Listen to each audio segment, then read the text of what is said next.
Hello. Now, continuing our work in algebra, we are going to be looking at proofs of inequalities, or formally proofs of abstract inequalities, though not all of these are abstract inequalities. Now, the key idea in this issue, in this topic, is going to be that any number squared is always going to be greater than or equal to 0. If we can keep that in mind, we can do these problems. Specifically, if I have a plus b squared, it does not matter what a and b are. They could be negative a million and negative a trillion. If we add them in to each other and then square the answer, we still get a positive number. It does not matter what number a and b are, so long as they're real numbers. That means we're totally fine. We're going to get a positive answer or 0 out. And again, if a and b added together sum to 0, then 0 squared would be 0. That's why it's greater than or equal to 0. So the key insight is, if I can write my inequality in the form of stuff squared is greater than or equal to 0, I've solved the problem. Because I know that this fact is true, that a plus b all squared is greater than or equal to 0, or a minus b all squared is greater than or equal to 0. So if I can keep that in mind, that's all I need. Pretty much everything I'm doing here just revolves around that. So if I'm given something horrible looking like this, I know that I want to try and factorize it. I want to factorize it into the form where I can see if it's a perfect square, which is essentially what I'm looking for, a plus b in brackets all squared, or a minus b in brackets all squared. So let's see if I'm able to figure that out. To factorize it, I want everything on the same side, and I know that I want to have a squared and b squared being positive. But if I rearrange this, I'm going to end up with a squared. So we'll do this in 2 steps. Subtract a squared from both sides to get everything over the left hand side.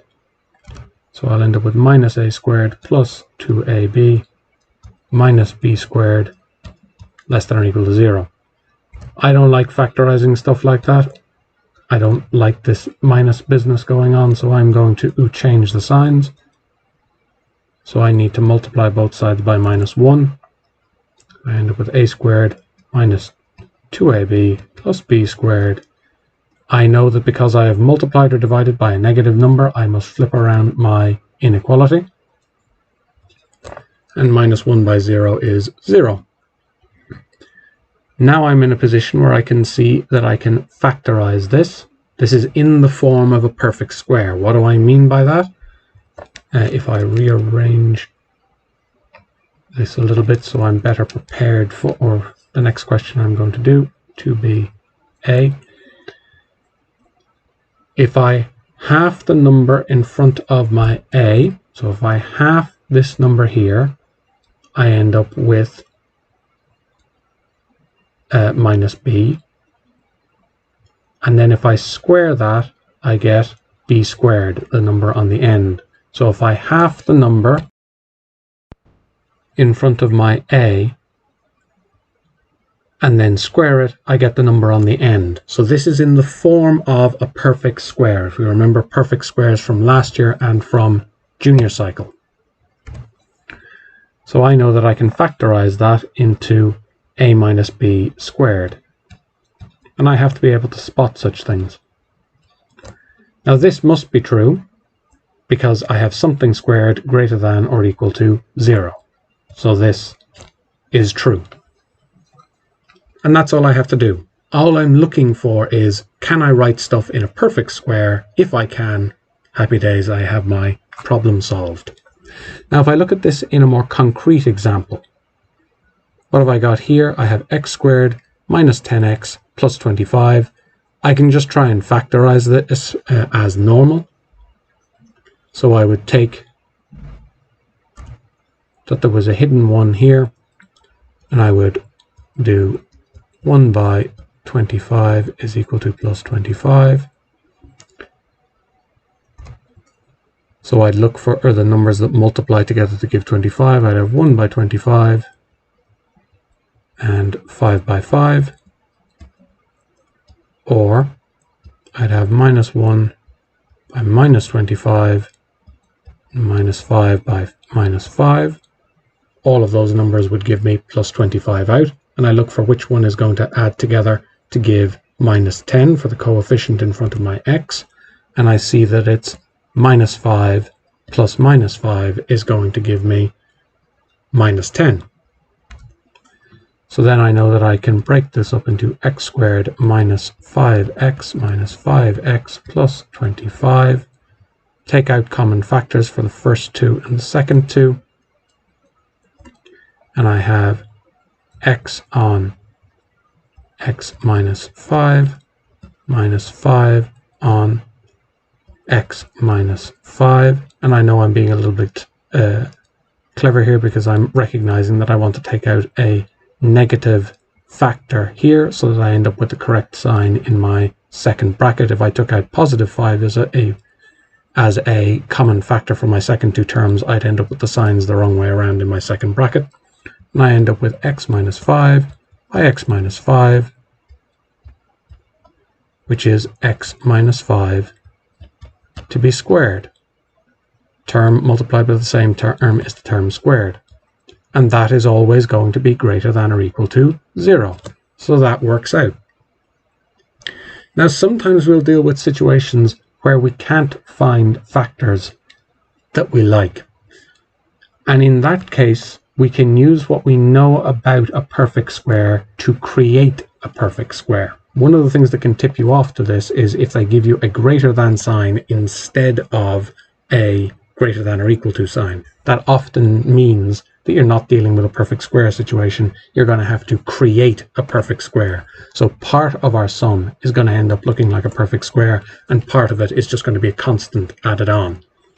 Now, to figure out what constant we need, I know that if I divide the number in front of my x by 2 and square it, I end up with what should be the number on the end. So I want to divide 6 by 2, so 6 over 2, it's positive 6 over 2, ends up being 3. And then what should be over here, what should be the constant on the right-hand side, should be 3 squared.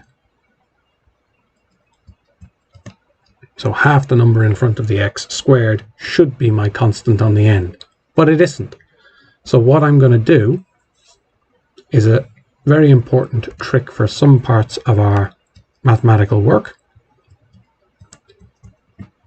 I know that I can add 0 to any situation. I can add 0 on, just like I can multiply any number by 1, I can add 0 to any number and it doesn't affect the number.